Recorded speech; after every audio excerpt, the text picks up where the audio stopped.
que nous ne devons pas accepter. La Bible déclare pour chacun d'entre nous, et vous et moi nous devons le déclarer, je suis une créature merveilleuse. Et chacun est une créature merveilleuse parce que c'est Dieu qui t'a amené à l'existence. Dans le Proverbe 16 verset 4, il a tout fait pour un but. Et si tu es vivant, c'est qu'il y a un but pour ta vie. Ta destinée est une destinée glorieuse. Il a pour toi des plans de paix et non de malheur. Voici les pensées que tu dois entretenir. Ce ne sont pas, n'est-ce pas, les problèmes, les circonstances qui doivent avoir le dessus sur ce que tu es. J'aimerais dire à quelqu'un qu'il faut faire la différence entre les circonstances de la vie, c'est une chose, et ta vie. Ta vie, ce ne sont pas les circonstances. Ta vie, ce ne sont pas les circonstances. Il y a ta vie, il y a ta destinée. C'est une chose. Mets ça à part. Et les circonstances de la vie, ce n'est pas ta vie. Ce n'est pas le programme de Dieu pour ta vie. Il a pour toi des plans de paix et non de malheur. Et tu as le pouvoir de parler aux circonstances. Tu as le pouvoir de les changer. Il y a des gens qui confondent leur vie avec les situations par lesquelles ils passent. Non, non, non, non, non. C'est une erreur. Tout ce qui a un nom a des oreilles. Tu as l'autorité au nom de Jésus de parler à la circonstance. S'il y a des tempêtes dans ta vie, parle, maudis-les, mets-les hors de ta de nuit. Ne vous laissez pas intimider. Les circonstances parlent. Elles ont un message. Nous ne sommes pas, n'est-ce pas, des guignols. Satan n'a pas le droit de jouer avec nous. Il faut que tu lui révèles qui tu es. C'est la raison pour laquelle je suis dans la joie quand on me dit allons à la maison de l'Éternel. Parce que je sais que ces principes ont marché. Je les ai expérimentés. Dieu est Dieu. Les circonstances viennent pour vous intimider. Mais celui qui est en toi est plus grand que celui qui est dans le monde. Il y a des choses qui nous arrivent parce que nous les acceptons. Si tu n'es pas conscient de qui tu es, le diable va jouer avec toi. Ne vous inquiétez de rien. Mais en tout temps, pas certaines fois, pas en certains temps, en tout temps, faites connaître vos besoins à Dieu. Il y a quelqu'un à qui tu peux te confier. C'est le créateur de l'univers. C'est celui qui maintient toutes choses par sa parole puissante. El Shaddai. Tes jugements sont véritables et justes. Là où il y a un autel, il y a un trône. Là où il y a un trône, quelqu'un y est assis. Son nom c'est Jésus. Bien aimé, je peux aller dans n'importe quel endroit. Vous m'invitez à la présidence de l'hôtel de Bethany, me suit.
Jésus.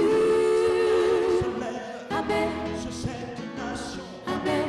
elle se lève pour toi. Alléluia. La main de Jésus. Amen.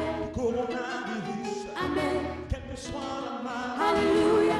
La main de Jésus. là, Amen. dans ce pays, Amen. sa main est là. Alléluia. La main de Jésus.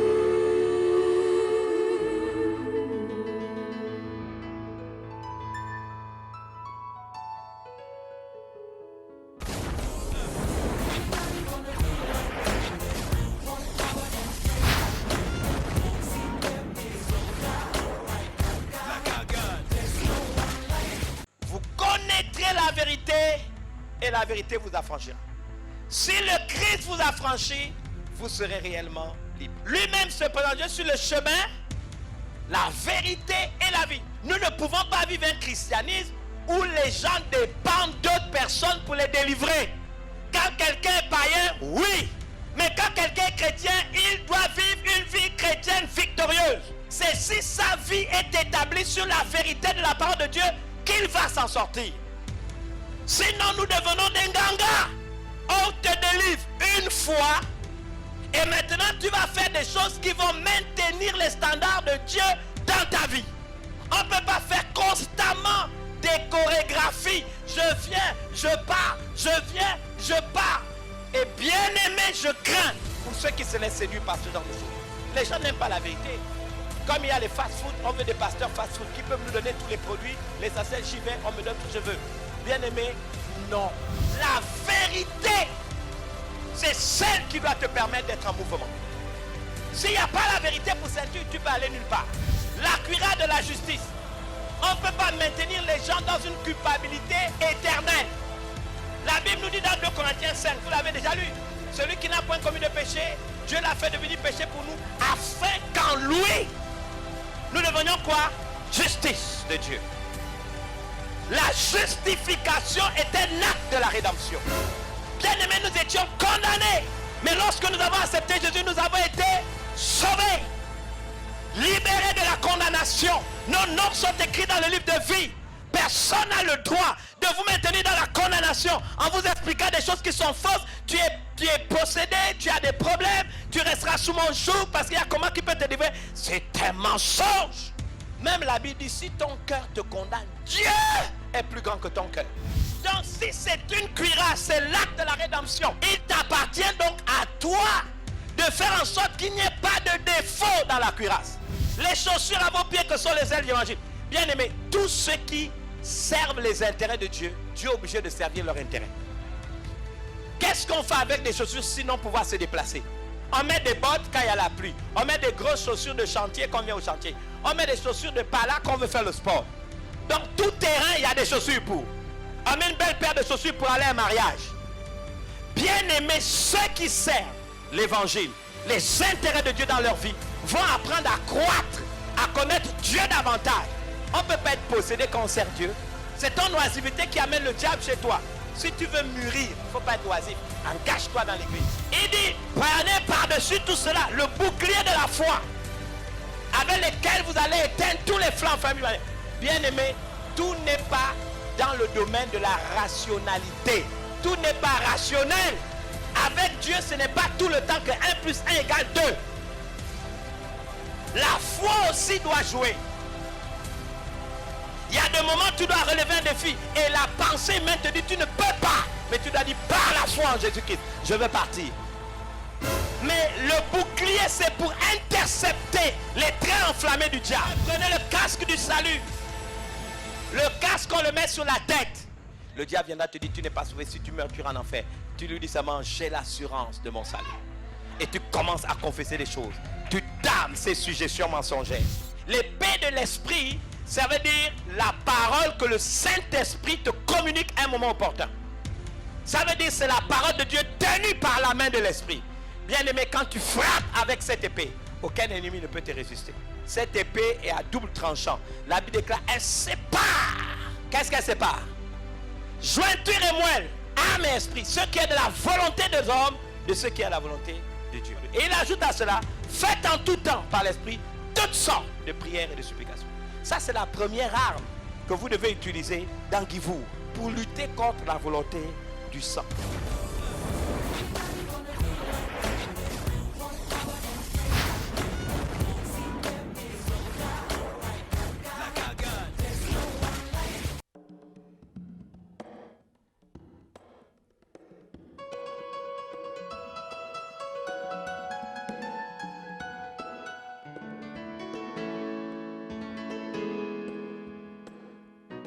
Oh, yo, yeah. Si tu crois qu'il est puissant, lève les mains pour ceux qui le choix. Si tu crois qu'il est puissant dans ton salon, lève les mains. Si tu crois qu'il est puissant, lève les mains, pour ce cri de joie. Si tu crois qu'il est puissant, lève les mains. Oh,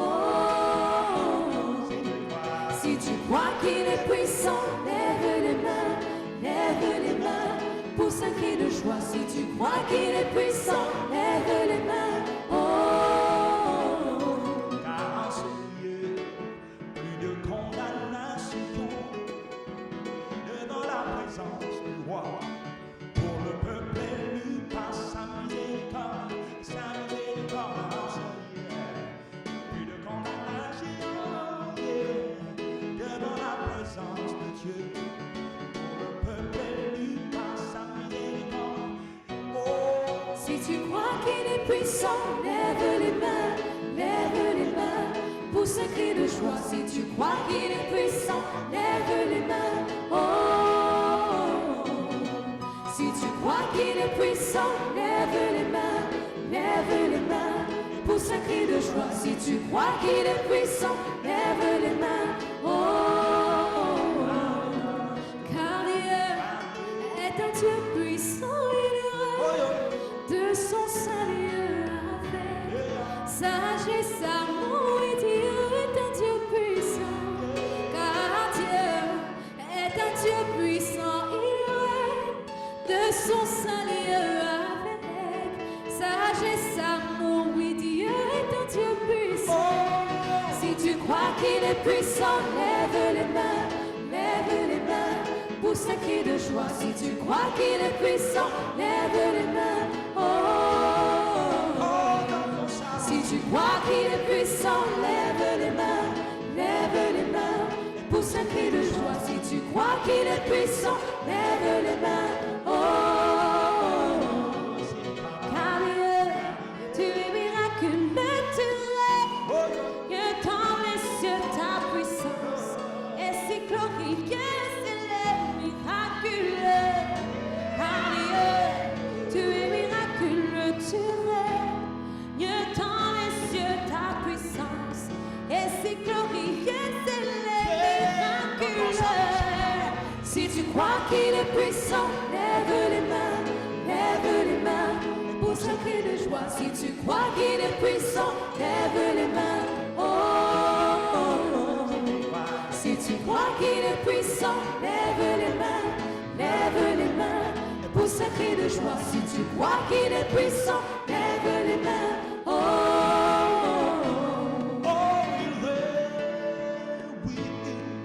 il règne, oui, il règne. C'est un Dieu puissant.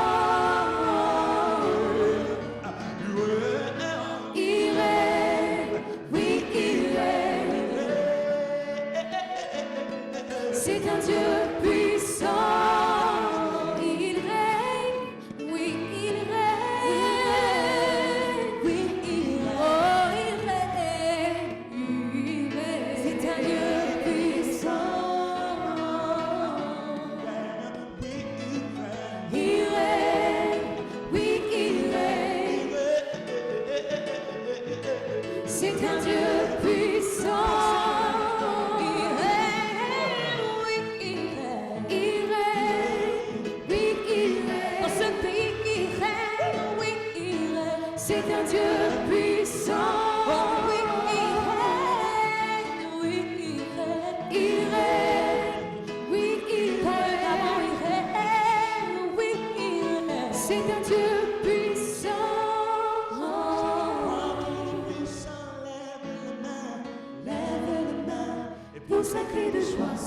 crois qu'il est puissant, lève les mains. Oh.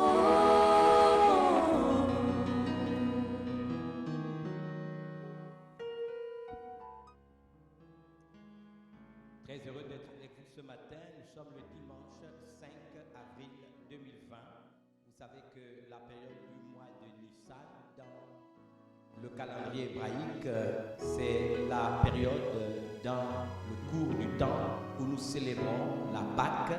Et je voudrais ici, alors que vous nous suivez depuis chez vous, vous dire combien de fois nous sommes reconnaissants à Dieu de nous maintenir en vie et de nous permettre, via ces nouvelles technologies, de pouvoir maintenir un contact avec vous et surtout permettre à notre Seigneur Jésus-Christ de venir vers vous, de venir chez vous, alors que ce sont des temps, on va dire, cultuels, où nous pouvons effectivement lire la parole de Dieu, méditer, prier ensemble, mais vous donner aussi quelques orientations.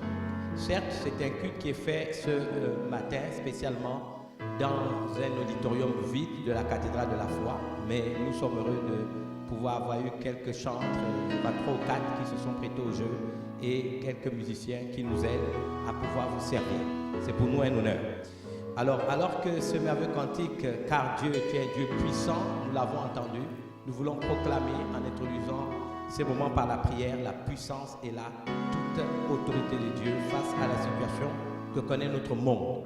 Notre objectif, c'est que Dieu nous préserve, que Dieu préserve ses enfants, tous ceux qui ont reçu Jésus-Christ comme son Seigneur, comme leur Seigneur et Sauveur personnel, mais également permettre au Seigneur de toucher les cœurs, parce que notre apostolat, c'est d'amener tous les païens à l'obéissance de Christ. Notre vision est de faire en sorte que nous soyons capables d'offrir un jour le Gabon en offrande à l'Éternel.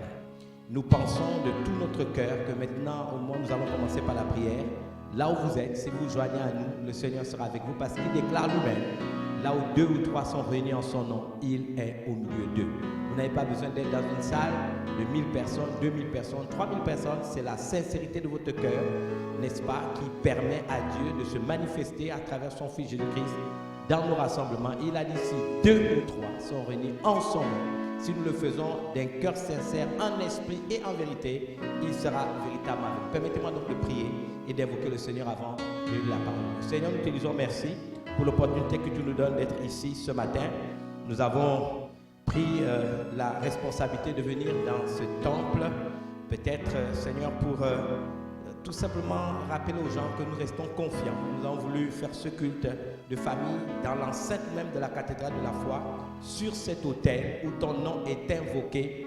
Nous voulons en ce moment te rappeler que ta parole déclare: rassemblez-moi mes fidèles qui ont fait alliance avec moi par le sacrifice, et les cieux publieront la justice divine.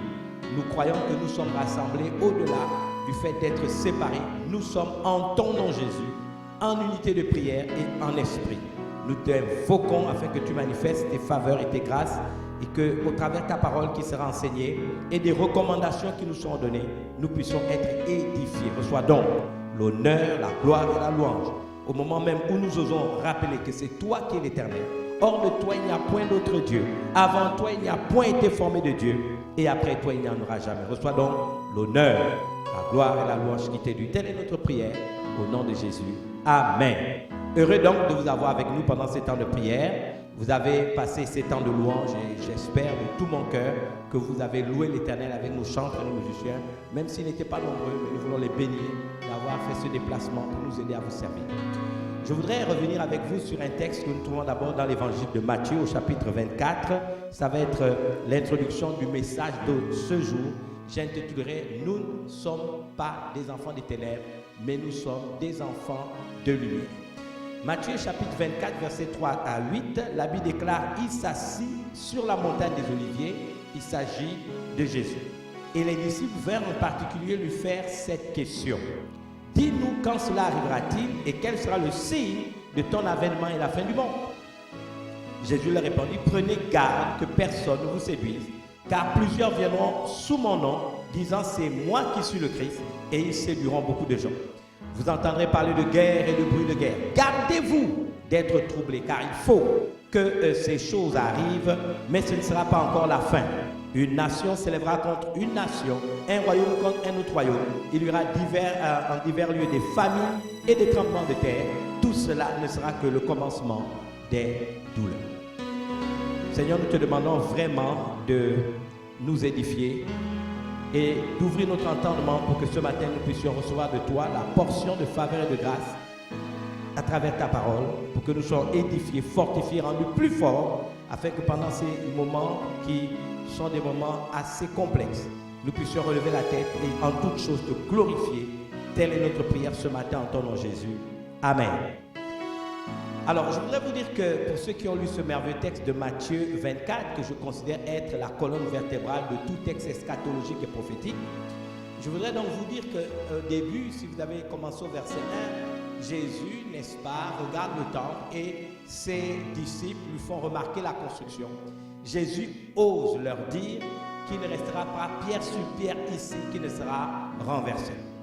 Alors, les disciples sont choqués et à partir de ce moment, ils rentrent dans l'intimité du Seigneur et ils posent, n'est-ce pas, un certain nombre de questions à notre Seigneur Jésus-Christ.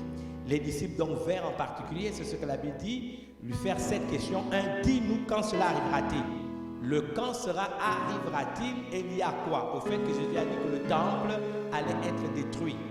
Il s'agit du temple de Jérusalem construit par Hérode qui a été détruit en l'an 70 par les Romains sous le commandement du général Titus. Jésus aurait pu, dans son omniscience, leur donner le jour et la date de la destruction du temple.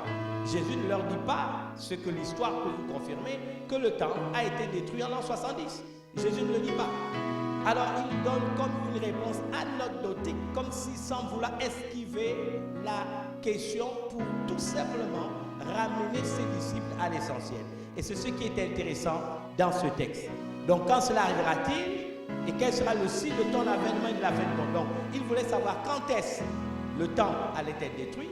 Ensuite, quel sera le signe de son avènement et quel sera le signe de la fin du monde? La Bible déclare que Jésus répondit, prenez garde que personne ne vous séduise. Il semble que la première chose qui intéresse le Seigneur, je l'ai déjà dit tantôt, c'est que prenez garde que personne ne vous séduise. C'est comme si le Seigneur voulait dire à ces questions, s'il fallait y répondre, la première chose, soyez vigilants que personne ne vous séduise. Vous devez tous intégrer ici que dans des moments comme les nôtres, c'est les moments de grande séduction, c'est les moments de grande perdition. Les pseudo-prophètes, n'est-ce pas, on va dire apôtres, pseudo-pasteurs, tout le monde a une révélation. Tout le monde va vous dire c'est la fin du monde, Jésus est là, je suis la solution, faites attention. Jésus a répondu que personne ne vous séduise, mais il a précédé ce personne ne vous séduise par prenez garde. Il semble qu'il est de notre propre responsabilité. Vous savez, quand ce confinement sera terminé, en m'inspirant d'Ézéchiel, chapitre 34, nous ferons la revue des troupes. Quels sont ceux qui sont restés enfants de Dieu, qui n'auront pas profité, n'est-ce pas, de ce confinement, qu'il soit partiel ou total, à ne plus vivre une vie saine, à ne plus vivre une vie saine, à ne plus craindre l'éternel, à ne plus marcher avec les valeurs qui ont été inculquées pendant de longues années. Je pense que quelquefois, ces temps sont aussi merveilleux pour nous permettre de savoir qui est qui. Il semble qu'il soit quelquefois important que nous puissions tous être un peu tamisés, n'est-ce pas, comme sur un tamis, pour voir ceux qui ont du poids, pour voir ceux qui réellement sont fondés en Jésus-Christ et, n'est-ce pas, voir la différence avec ceux qui le sont peut-être de nom ou qui sont simplement des figurants. Vous vivez de quoi au moment où vous n'avez peut-être pas la possibilité de venir à l'église, de voir un pasteur qui vous parle face à face? C'est la question qu'il pose.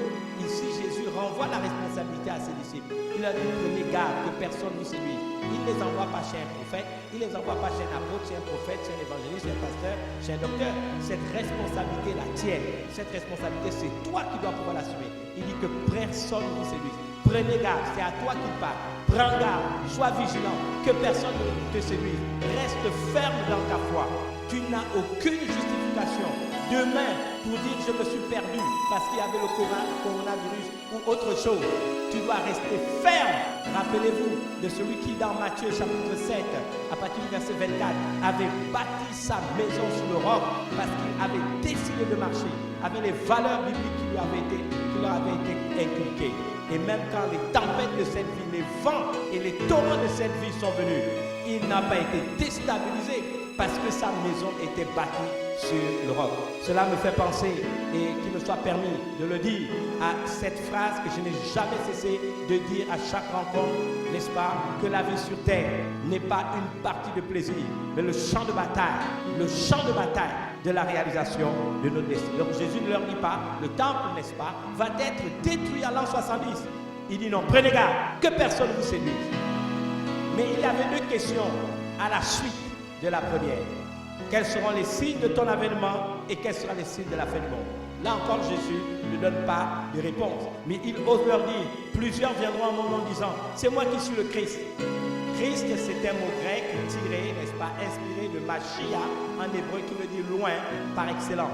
On pourrait, s'il vous plaît, dans un autre second niveau de lecture, dire que des gens viendront vous dire, j'ai la solution, c'est moi qui ai la solution, c'est moi qui suis la solution. Faites attention que personne ne vous séduise. La Bible dit, et ils séduiront malheureusement beaucoup de gens. On nous dit, vous entendrez parler de guerre et de bruit de guerre. Gardez-vous d'être troublés. Bien-aimé, quand on perd son self-control, quand on perd la maîtrise de ses propres petits manteaux, on est ouvert à toutes sortes de messages, à toutes sortes de fake news, de fausses informations et de faux messages. On manque même, n'est-ce pas, de discernement pour pouvoir faire la part des choses. Ici, le Seigneur dit, vous entendez pas de guerre. Je ne sais pas si vous avez vous-même regardé la télévision, les informations. La plupart des chefs d'État de ce monde, par rapport au coronavirus Covid-19, ils parlent d'un ennemi invisible. On parle que nous sommes en guerre. Et bien, mais ce sont des expressions de guerre militaire. En France, on a parlé d'opération résilience. Ça veut dire que les gens utilisent des termes militaires parce que, tout simplement, ils considèrent ce virus comme étant un ennemi. On l'appelle ennemi invisible. On dit, nous sommes en guerre. Mais la Bible nous avait déjà averti. Vous entendrez parler de guerre et de bruit de guerre. Et le premier conseil qui est donné aux enfants de Dieu, ne soyez pas troublés. Si vous cédez à l'envoûtement collectif, si vous cédez à la psychose, vous serez troublés et vous vous ouvrez à tout sans discernement. Souvenez-vous, Ésaïe chapitre 8, verset 12, n'appelez pas conjuration ce que ce peuple appelle conjuration. Ne craignez pas ce qu'il craint. C'est l'Éternel que vous devez craindre. C'est l'Éternel que vous devez sanctifier. Nous devons intégrer ces vérités-là. Et donc, ne soyez pas troublés. Est-ce qu'aujourd'hui on entend parler de guerre et de bruit de guerre? Oui. Même si les gens ne veulent pas le dire, soyons honnêtes. Il existe aujourd'hui sur la terre des armes bactériologiques. Ça existe. Des virus qu'on va utiliser dans les temps qui viennent comme des armes de destruction massive. Ils sont traités dans les laboratoires. Ce n'est un secret pour personne. En bon français, on parle de secret de polichinelle. Ça existe. Il faut être instruit pour le savoir. Il faut lire des livres. Il faut avoir la bonne information. Et donc, si nous ne faisons pas attention, nous serons tout simplement des ignorants. Cela nous ramène encore à Osée 6.4 ou 4.6. Vous vérifiez vous-même le texte. La Bible déclare que mon peuple périt faute de connaissance. L'ignorance est le plus grand démon. Je pense à ce qui me concerne qui existe. On peut retourner dans un texte de Paul aux Corinthiens. Si notre évangile est encore voilé, il est voilé pour ceux qui périssent, pour ceux dont le Dieu de ce siècle, qui est autre que le diable, a aveuglé l'intelligence, afin qu'ils ne puissent pas briller la splendeur de l'évangile, qui est l'image même de Dieu. Nous devons faire donc attention. Nous entendons parler de guerre, mais nous ne sommes pas troublés. Nous ne sommes pas des enfants des ténèbres. Nous sommes des enfants de lumière. Nous sommes avertis dans les Écritures. C'est pourquoi toi qui m'entends, c'est le temps de recevoir Jésus-Christ comme ton Seigneur et Sauveur personnel. Si tu veux partager avec nous la même espérance, de ne pas être troublé dans ces temps qui sont les nôtres aujourd'hui. La Bible est formelle. Il déclare, vous entendrez parler de guerre et de bruit de guerre. Gardez-vous d'être troublés, car il faut que ces choses arrivent. Nous avons une science théologique qu'on appelle l'eschatologie. L'eschatologie, c'est tout simplement, on va dire, l'ensemble des doctrines et des croyances, n'est-ce pas, qui parlent du sort ultime de l'homme, qui parlent de la consommation des siècles. On pourrait parler en français facile de la fin des temps, qui parle également de tous les événements apocalyptiques qui se rattachent à ces temps-là. Pour beaucoup de chrétiens, pour beaucoup d'hommes et de femmes assidus de la lecture de la parole de Dieu, les événements que nous vivons ne nous étonnent pas et ne nous effraient pas. Il a dit, vous entendrez parler de guerre, de bruit de guerre. Il dit, gardez Gardez-vous d'être troublés. C'est ma responsabilité de faire en sorte que je ne me laisse pas troubler. Il déclare qu'il faut que ces choses arrivent. Et ces choses sont en train d'arriver. Permettez-moi de vous dire qu'il y en aura d'autres. Mais la Bible affirme à nouveau, mais ce ne sera pas encore la fin. Donc celui qui vous trouble en vous disant c'est la fin du monde, c'est la fin du monde, c'est la fin du monde, permettez-moi de vous dire, ce n'est pas encore la fin. Ce sont des choses qui arrivent, mais ce n'est pas encore la fin, le texte le dit. Il y a encore des choses que nous devons voir arriver. La Bible déclare, une nation s'élèvera contre une autre nation. Je parle à l'Occident. Vous savez, l'humanité a été créée par Dieu et à son image. Il n'y a pas sur terre de race supérieure. Et il est temps que les peuples se respectent. Mais la Bible déclare, une nation s'élèvera contre une autre nation. Je parle à mes dirigeants. Je parle à l'élite africaine. Nous n'avons pas toujours accepté tout ce qui vient de dehors et qui peut nous être imposé. La Bible affirme qu'il y aura un temps où une nation voudra s'élever contre une autre nation et un royaume contre un autre royaume. Il est de notre responsabilité, avant de prendre des décisions, de réfléchir, d'y penser et de choisir pour nous la meilleure solution. Il n'y a pas sur terre, même face à ce coronavirus Covid-19, des gens qui sont plus intelligents que d'autres et qui veulent imposer leur vue aux autres. Je parlerai dans des vidéos qui vont être partagées dans quelques jours par rapport à cette situation des enjeux démographiques, des enjeux stratégiques, des enjeux financiers. Parce qu'il faut dire la vérité. La Bible déclare, vous connaîtrez la vérité et la vérité vous affranchira. Nous devons être sobres, nous devons veiller. Et c'est la raison pour laquelle nous devons prendre conscience que Jésus avait averti qu'une nation s'élèvera contre une autre nation, un royaume contre un autre royaume. La Bible déclare qu'il y aura en divers lieux des famines. Des tas de famines vont arriver, nous ne l'avons pas encore vu. Il faut que vous en sachiez assez sur cette entreprise qu'on appelle Monsanto, qui a créé, n'est-ce pas, on appelle des OGM, des organismes génétiquement modifiés. Ils ont créé une plante, une graine qu'on appelle Terminator.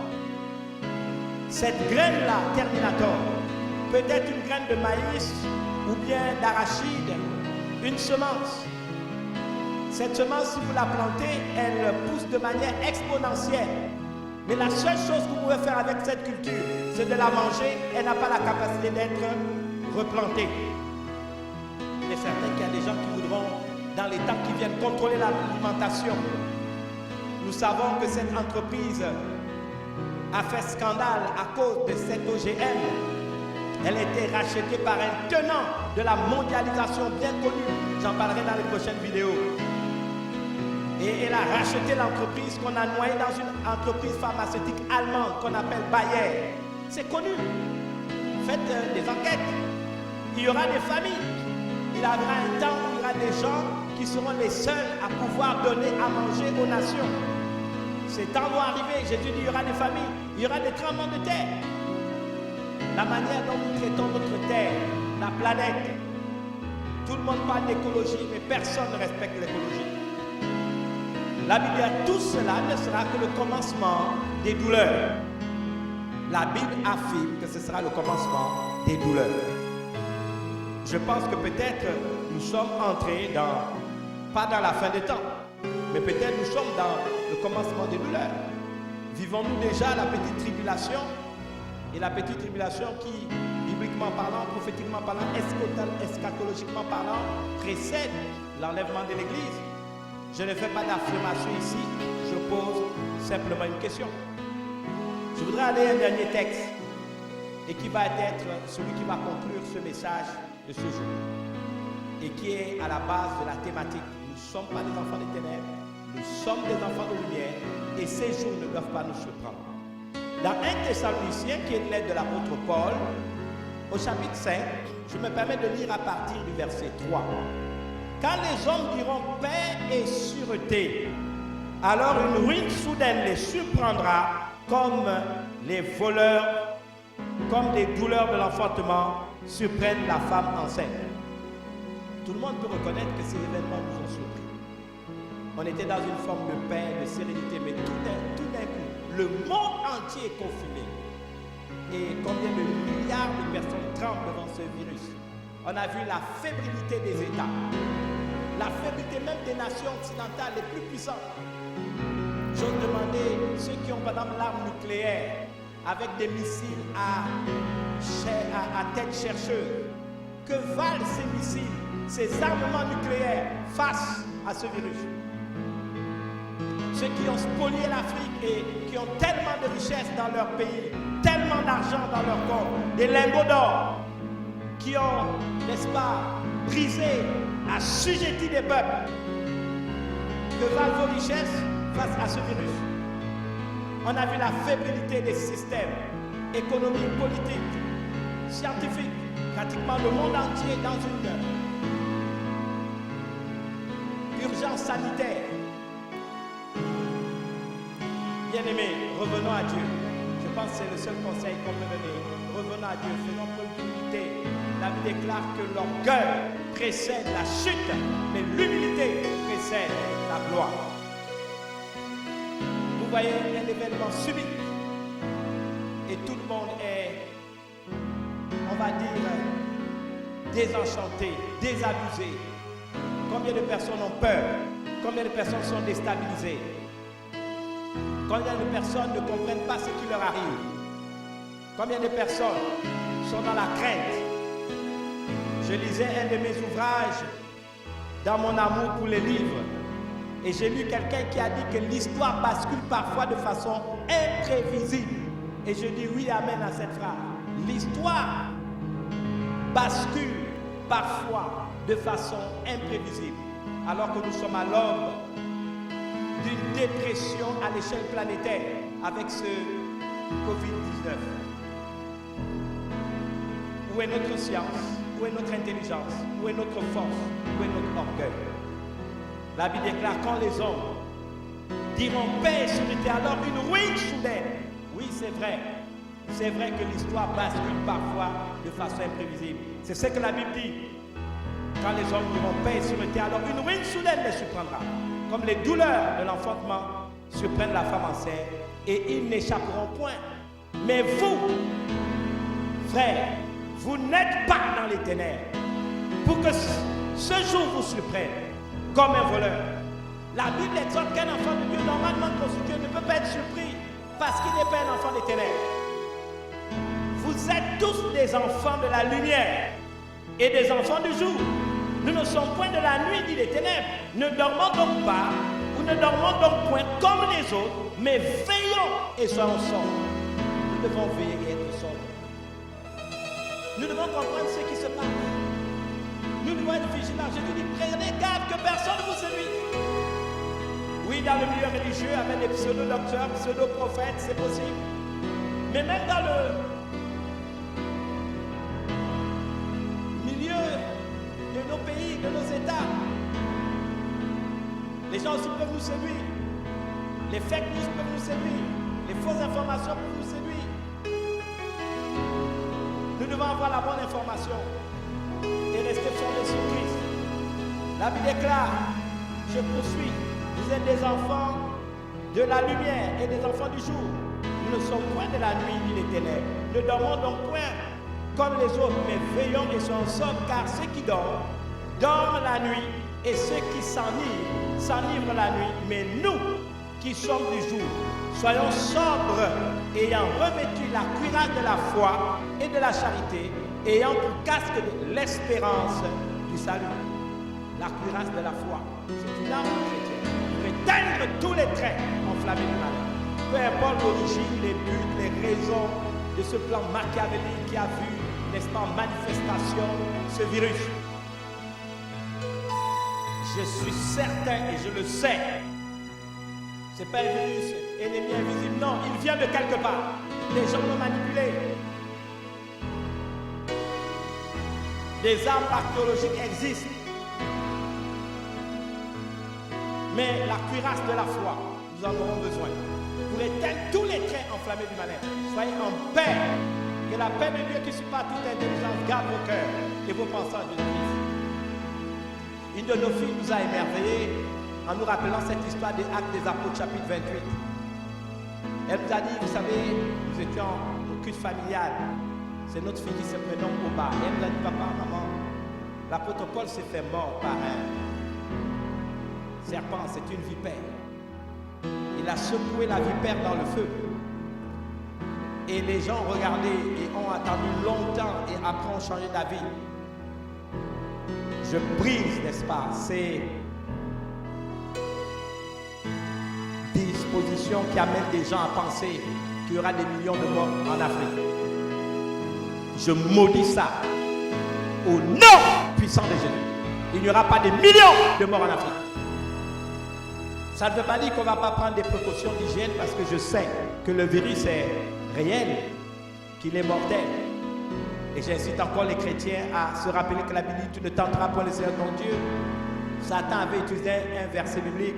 Il s'est inspiré du psaume 81. On vous dit, psaume 91, jette-toi de là, car il est écrit, des anges te porteront sur leurs mains. J'ai déjà dit, mais il est aussi écrit, tu ne tenteras point le Seigneur ton Dieu. Nous prendrons nos précautions d'hygiène. N'oubliez pas que l'Éternel est notre berger. Nous ne manquerons de rien. Même si nous ne manquons de rien, nous ne sommes pas exempts d'épreuves. Mais même dans l'épreuve, il pourvoira à tous nos besoins, selon les richesses de sa grâce. Nous ne serons peut-être pas exemptés d'épreuves, mais nous ne manquerons de rien. Il saura nous diriger vers des eaux paisibles et non dans des eaux troubles. Il saura restaurer notre âme. Il saura, n'est-ce pas, nous conduire dans les voies de la justice. Il a engagé son nom. Et même si nous marchons dans la vallée de l'ombre de la mort, nous ne craindrons aucun mal, car il est avec nous. Sa houlette et son bâton nous rassurent. Il dressera une table en face de notre adversaire. Il oindra d'huile notre tête. Une coupe débordera. Et nous pourrons ensemble chanter, oui, le bonheur et la grâce nous accompagneront tous les jours de notre vie. Et nous ferons le choix, peu importe où nous sommes, d'habiter dans la maison de l'Éternel jusqu'à la fin de nos jours. Nous pourrons nous rappeler que si nous écoutons sa parole comme ce matin et que nous la mettons en pratique, alors nous aurons bâti notre maison sur le roc. Il est le rocher des siècles. Et en bâtissant notre maison sur le roc, oui, des vents pourront venir, les tempêtes de cette vie pourront venir, mais la vie qu'il nous a donnée résistera. Mon foyer conjugal, mon foyer familial, ma propre vie qui est une maison de Dieu, d'habitation de Dieu en esprit, subsistera, résistera, parce qu'elle aura été édifiée sur un fondement solide. Pensez à Éphésiens chapitre 2, verset 22. Nous sommes des maisons d'habitation de Dieu en esprit. Et enfin, nous penserons à Malroute, la royauté, à celui qui nous aime, qui nous a délivrés de nos péchés par son sang, et qui a fait de chacun d'entre nous un prêtre et un roi. À lui soit la gloire. Vous êtes investis de son autorité. Vous pouvez user de l'autorité du nom de Jésus dans vos temps de prière. Vous pourrez faire référence à Marie. Il n'y a pas un mois comme celui-ci, particulièrement dans ce mois de Nissan, dans le calendrier hébraïque qui correspond à la dernière semaine de mars jusqu'à la 3e semaine d'avril, qui est imbibée de la royauté, de la malroute. Vous savez, la notion de roi dans la Bible va au-delà de ce que les humains pensent. Rappelez-vous ce que la Bible déclare à celui qui est ferme dans ses sentiments. Dieu assure la paix et la tranquillité. Rappelez-vous, le Ésaïe 35, c'est dans le calme et la confiance que sera votre force. Il y a en vous une énergie spirituelle, il y a en vous une puissance, il y a en vous Jésus. La Bible le présente comme étant plus grand que celui qui est dans le monde. Vous pouvez donc vous appuyer sur lui. S'il vous plaît, je termine en vous lisant, toujours dans 1 Thessaloniciens chapitre 5, verset 7. Car ceux qui dorment la nuit, et ceux qui s'enivrent la nuit, mais nous qui sommes du jour, sommes sobres, ayant revêtu la courasse de la foi et de la charité, ayant pour casque l'espérance du salut. Car Dieu ne vous a pas destiné, ça c'est une promesse, à la colère, mais à l'acquisition du salut par notre Seigneur Jésus-Christ. Est-ce que nous pouvons nous réjouir qu'il ne nous a pas destinés à la colère? Et c'est toi qui m'écoutes, tu te dis, je ne veux pas être destiné à la colère. Je te donne un conseil, c'est le temps pour toi de faire cette prière avec moi, de te réconcilier avec Dieu, pour faire en sorte que tout ce que tu as entendu s'applique aussi à ta vie, à celle de ton épouse, tes enfants, ta famille. Bien-aimé, en faisant écoute en ligne, c'est possible pour nous le moins de rentrer dans toutes les maisons. Nous ne sommes pas sectaires ou de penser qu'à nos fidèles. Nous sommes des prédicateurs. Je fais partie de ceux qui pensent faire des nations ma paroisse. Je voudrais prier avec vous et vous donner l'occasion maintenant de le recevoir. Mes amis, les temps qui sont les nôtres aujourd'hui sont des temps fâcheux. C'est le temps de se réconcilier avec Dieu. Bien-aimé, personne ne mourra pour avoir été un ivrogne. Permettez-moi de vous dire que personne ne mourra même pour avoir été un assassin. Personne ne mourra et ira en enfer pour avoir été un débauché. Personne ne mourra en enfer pour avoir été un voleur. Mais les gens qui auront un enfer, ce sera pas à cause de leur péché au pluriel, mais à cause du péché au singulier. Quel est ce péché? Le fait d'avoir refusé le salut gratuit que Jésus leur a offert. Je te donne l'occasion de le faire. Reçois Jésus. Et je te dis, tout ce qui a été dit ce matin s'appliquera à toi. La paix de Dieu qui surpasse toute intelligence gardera tes cœurs et tes pensées en Christ. Et ces sentiments troubles qui sont ceux que nous ressentons aujourd'hui, dans des moments comme ceux qui sont les nôtres aujourd'hui, tu ne les ressentiras pas. Baissons la tête et prions ensemble. Seigneur Jésus, je me présente devant toi et j'ai entendu ce message. Je me sens concerné. Je veux avoir la même assurance. Mais il m'a été dit que si je te reçois comme mon Seigneur et Sauveur personnel, alors ta paix qui surpasse toute intelligence soit capable de garder mon cœur et mes pensées en toi, Jésus. Alors, je me recommande à ta grâce, à ta protection. Et tends ta main sur moi, renouvelle mes pensées. Entoure-moi de ta grâce et de ta protection. Alors que je t'invite, peu importe le mal, peu importe la profondeur du péché où je me trouve, j'ai foi que ton sang a coulé sur la croix du Calvaire, que tu es capable de me laver et me donner à nouveau l'opportunité de m'avancer avec assurance devant toi. Et qu'à chaque fois que j'aurai à t'invoquer Jésus, je sentirai ta présence et que tu pourras ainsi commencer à me permettre de vivre une vie avec toi en faisant de toi mon sauveur, parce que j'aurai conscience que tu m'as sauvé de la boue du péché. Mais mon Seigneur, celui qui dorénavant, Seigneur, à travers ta parole, que tu incarnes par excellence, pourra me conduire pour que je mène une vie conforme à ta volonté. Je te reçois par la foi. Et je crois que par ton esprit, tu me possèdes à partir de maintenant et que ma vie ne sera plus jamais la même. Merci Jésus de l'avoir fait. Telle est ma prière en cet instant. En ton nom Jésus. Amen. J'ai été heureux d'être avec vous. À vous tous, je voudrais, particulièrement pour ceux du centre Vincent Métanie, rappeler à l'échelle de la nation que nous sommes engagés dans une chaîne de prière. Chaque pasteur sera responsable des chaînes de prière, des versets et des sujets qui seront donnés. À tous ceux qui s'inquiètent pour les deniers du culte, nous vous avons déjà donné des indications. Si vous pouvez vous déplacer, pour ceux de l'Église en particulier, et aller voir nos financiers au niveau du siège, vous avez la liberté. Mais ceux qui ne peuvent pas le faire et qui choisissent de rester confinés, c'est une bonne chose. Vous êtes à même de garder vos deniers du culte. Et quand, bien sûr, nous reprendrons nos activités, normalement, il n'y aura pas de crainte pour nous de vous voir, n'est-ce pas, venir les remettre pendant un culte, quand nous reprendrons les activités dans nos lieux de culte habituels. J'aimerais vous dire que notre priorité, c'est votre sécurité. Notre priorité, c'est votre vie. Notre priorité, c'est votre salut. C'est les choses qui semblent pour nous être très importantes. Si vous êtes en difficulté, vous avez les numéros des pasteurs. N'hésitez pas d'appeler et nous vous apporterons toute l'aide nécessaire pour vous apporter la chaleur spirituelle dont vous aurez besoin. Heureux d'avoir été avec vous. Et n'oubliez pas que, premièrement, nous avons le deuxième service à Gabon Télévision, Canal 320, sinon pas de problème technique comme dimanche dernier. Donc vous pourrez nous voir en direct pour le deuxième service. Sinon, que Dieu vous bénisse. Je vous laisse maintenant avec les chants qui nous ont fait du bien ce matin. Louez avec eux, chantez avec eux, célébrez de tout votre cœur les louanges du Seigneur. Merci.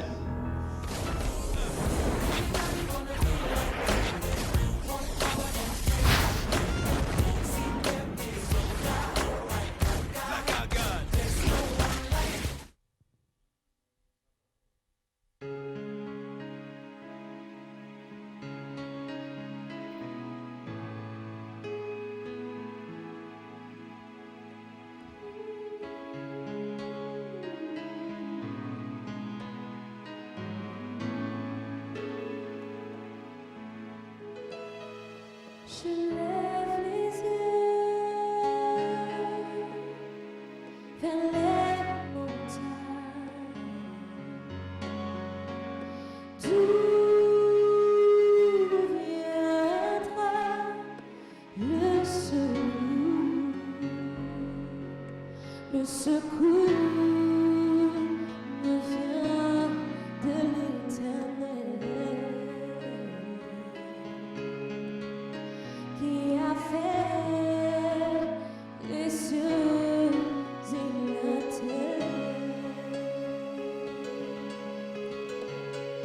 Je lève les yeux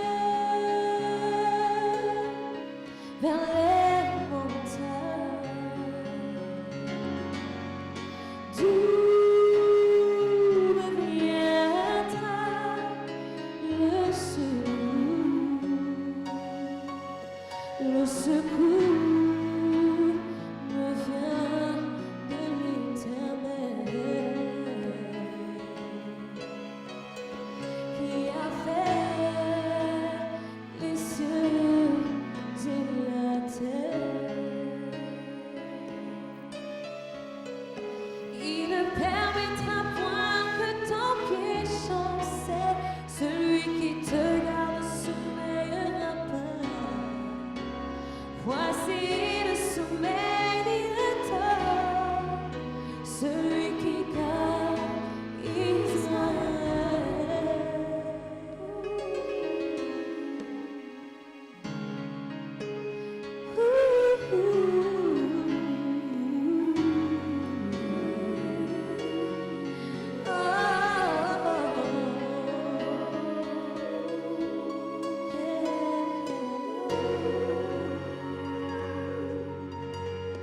L'Éternel est celui qui te garde. L'Éternel est ton nom à ta main droite. Pendant le jour, le soleil ne te frappera pas. Ni la nuit, pendant la nuit, l'Éternel te gardera de tout mal. L'Éternel gardera ton âme. Il gardera ton départ et ton arrivée dès aujourd'hui et à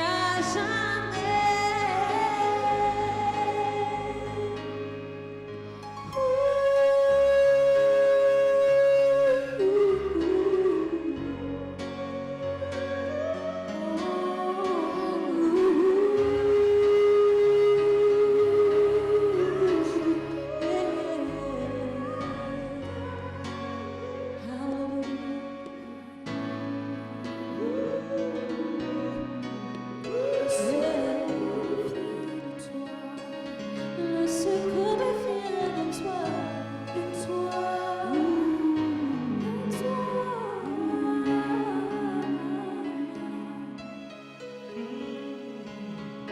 Le secours viendra de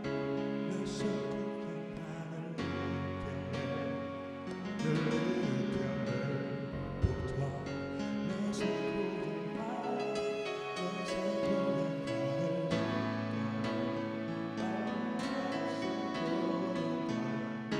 Le secours viendra, le secours viendra de l'Éternel, de l'Éternel. Le secours viendra, le secours viendra de l'Éternel, de l'Éternel. Le secours viendra, le secours viendra de l'Éternel, de l'Éternel. Le secours viendra, le secours viendra de l'Éternel, de l'Éternel. Le secours viendra, le secours viendra de l'Éternel, de l'Éternel.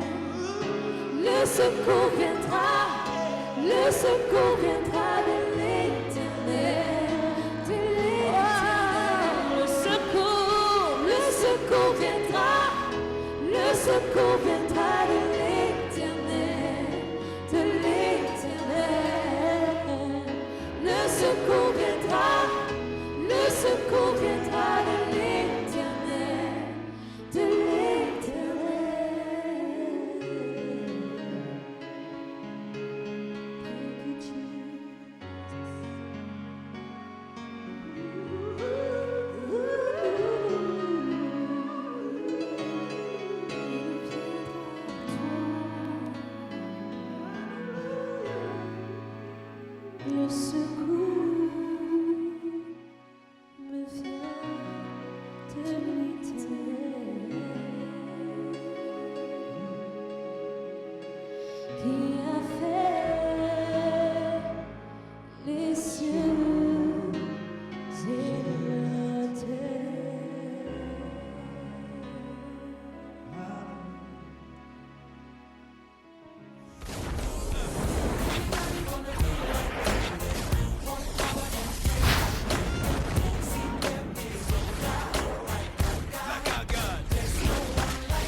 beauté, vêtue de majesté.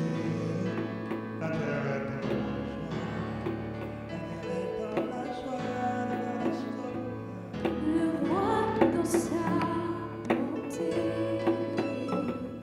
vêtu de majesté, la terre est dans la joie, la terre est dans la joie, sa gloire.